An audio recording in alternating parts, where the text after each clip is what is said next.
Hai molekul kreator dunia, selamat datang kembali di Chamser Lab dan ini adalah kuliah online kimia organik sintesis. Jika kamu baru di sini, pastikan bahwa kamu sudah menonton video sebelumnya dengan judul Sinton yang linknya sudah Chamser taruh di kolom deskripsi. Di video kali ini, kamu akan mengenal prinsip dasar sintesis yang keempat, yaitu substitusi aromatik. Seperti yang terlihat di sini, substitusi aromatik itu ada dua, yaitu substitusi aromatik elektrofilik dan nukleofilik. Seperti biasa, Chamser akan membahasnya dengan bahasa yang sederhana agar lebih mudah dimengerti. So, selamat belajar para ahli sintesis masa depan. Namun sebelum kita lanjut ke kuliahnya, bantu Chamser Lab dulu ya, agar Chamser Lab dapat berkembang dengan cara subscribe, dan jangan lupa tekan tombol lonceng agar kamu selalu update informasi terbaru dari Chamser Lab.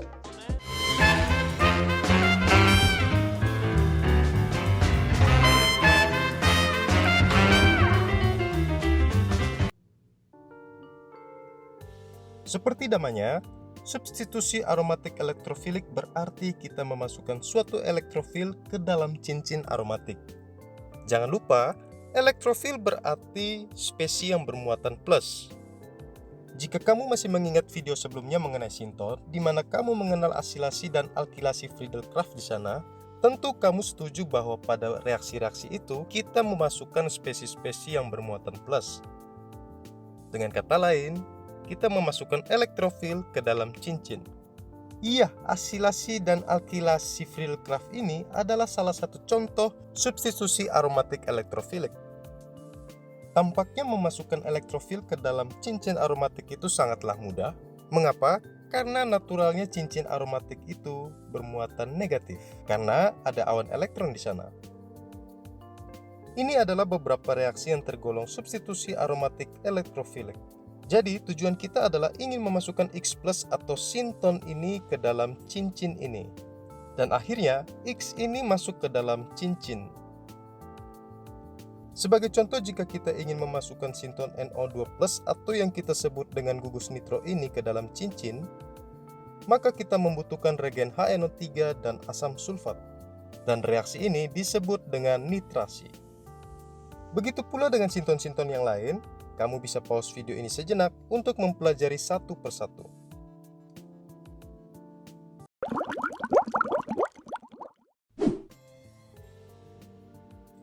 Oke, kita beralih ke substitusi aromatik yang kedua, yaitu substitusi aromatik nukleofilik. Sesuai namanya, ini berarti kita akan memasukkan nukleofil, yaitu spesies yang bermuatan negatif, ke dalam cincin aromatik. Tetapi, ada masalah di sini.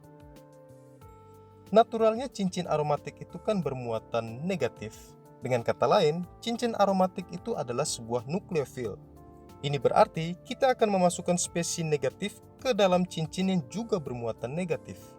Masih ingat persepsi kita di video sebelumnya bahwa reaksi kimia itu kalau dibilang sederhananya dapat terjadi kalau molekul yang satu negatif dan yang satunya lagi positif.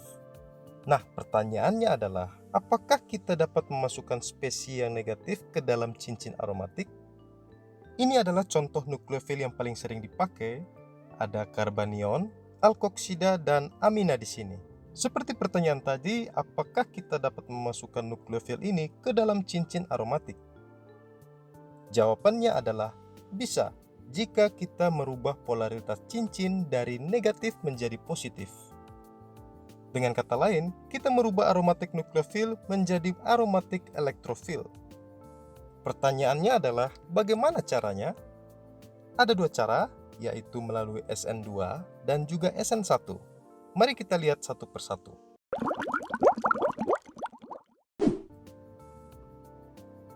Cara pertama untuk memasukkan nukleofil ke dalam cincin aromatik adalah melalui SN2. For your information, bagi yang belum tahu, SN2 adalah singkatan dari substitusi nukleofilik bimolekular, di mana reaksinya berlangsung serentak. Jadi ada yang datang dan seketika itu juga ada yang pergi dari molekul induk. Nah, memasukkan nukleofil ke dalam cincin aromatik melalui SN2 ini ada dua syarat. Yang pertama adalah kita harus membuat aromatik elektrofil dengan cara menambahkan gugus penarik elektron. Dan yang kedua adalah sudah pasti kita butuh regen nukleofil karena yang akan kita masukkan ke dalam cincin adalah nukleofil. Baik, Cemster bahas yang pertama adalah kita harus menambahkan gugus penarik elektron ke dalam cincin. Tujuannya adalah agar elektron-elektron yang berada pada cincin aromatik dapat tertarik ke gugus penarik tersebut. Sehingga cincin menjadi kekurangan elektron, artinya cincin menjadi bermuatan positif. Udah kebanyakan ngomong, langsung saja ya ke contohnya. Ini adalah molekul 25 di mana terdapat gugus alkoksida yang terikat pada cincin. Seperti biasa, kita akan bedah molekul ini dengan melakukan diskoneksi.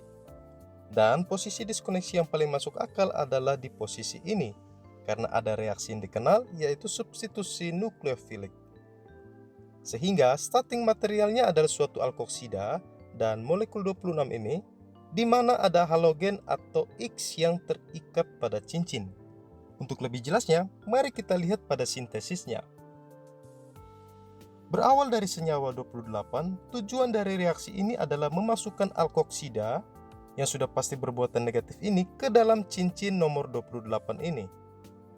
Nah, sekarang mari kita fokus ke molekul 28 ini dan cari tahu apakah yang membuat alkoksida yang merupakan nukleofil ini dapat masuk ke dalam cincin.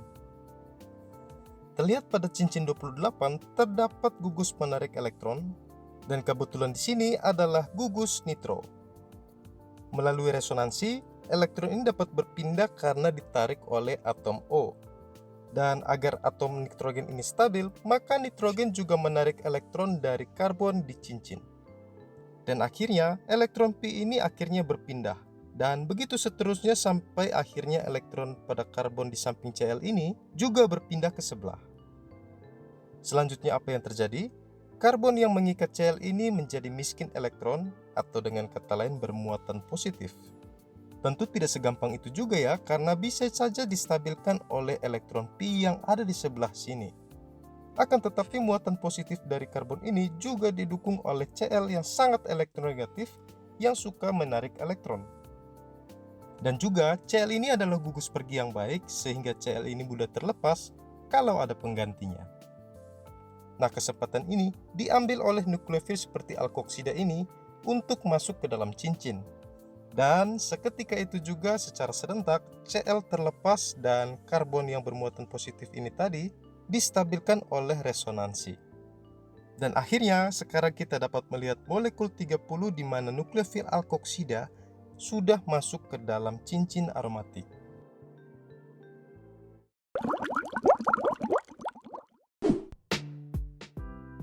Cara kedua untuk memasukkan nukleofil ke dalam cincin aromatik adalah melalui SN1. For your information, bagi yang belum tahu, SN1 adalah singkatan dari substitusi nukleofilik unimolekular, di mana reaksinya berlangsung tidak serentak. Jadi menunggu ada atom yang keluar dari cincin, barulah atom lain masuk ke dalam cincin.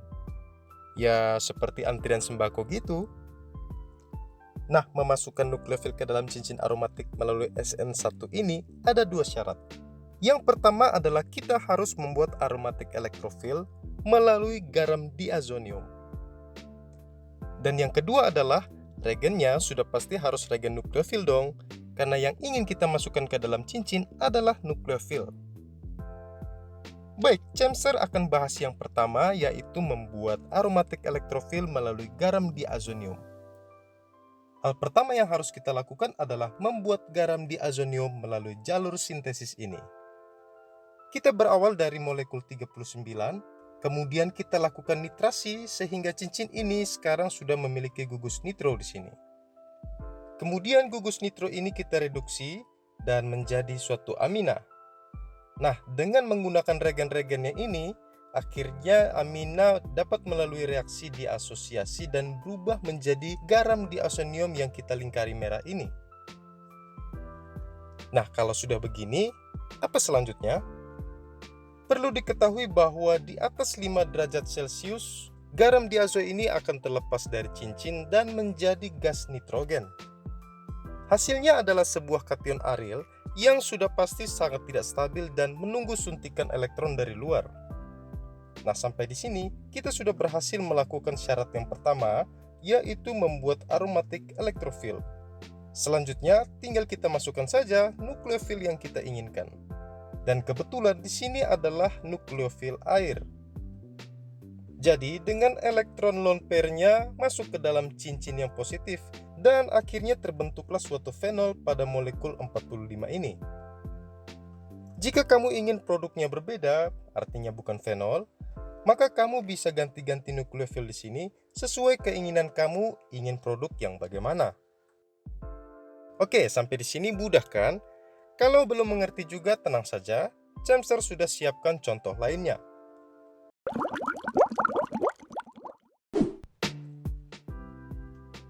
Kita akan membuat molekul 46 di mana terikat gugus cyano di sini. Seperti biasa, kita harus melakukan diskoneksi dan diskoneksi yang tepat adalah pada gugus cyano ini. Kenapa? Karena kita tahu bahwa molekul 46 ini dapat dibuat melalui reaksi substitusi nukleofilik dengan gugus cyano sebagai nukleofilnya. Masih ingat garam diazonium tadi? Ya, gugus cyano ini dapat masuk ke dalam cincin melalui garam tersebut. Dan untuk membuat garam diazonium tersebut, kita butuh gugus amina di sini. Oleh karena itu, kita menggambarkan molekul 47 di sini. Selanjutnya kita FGI menjadi gugus nitro.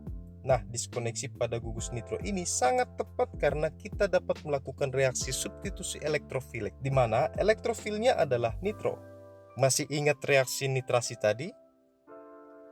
Hasil akhir dari serangkaian analisis retrosintesis ini adalah starting material berupa toluen yang sudah pasti ada di lab kamu.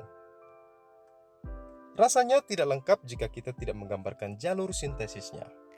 Mari kita lihat jalur sintesisnya. Berawal dari toluen yang ada di lab kamu pastinya, kita akan melakukan nitrasi.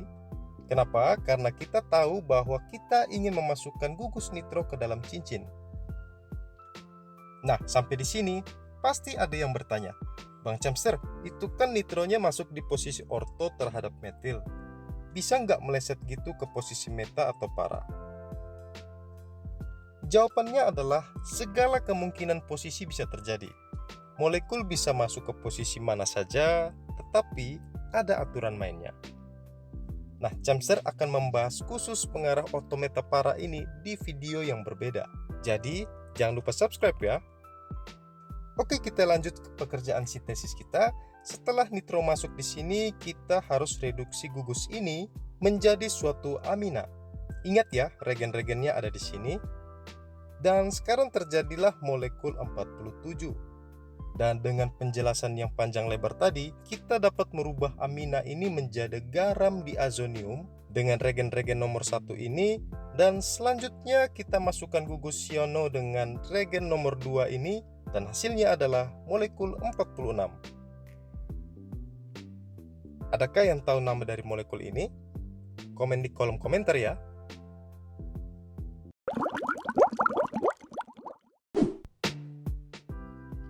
Ini adalah regen-regen yang sudah Cemster rangkum khusus untuk memasukkan nukleofil ke dalam cincin aromatik. Secara umum seperti ini, kita harus membuat gugus amina dulu pada cincin. Kemudian kita ubah amina tersebut menjadi suatu garam diazonium.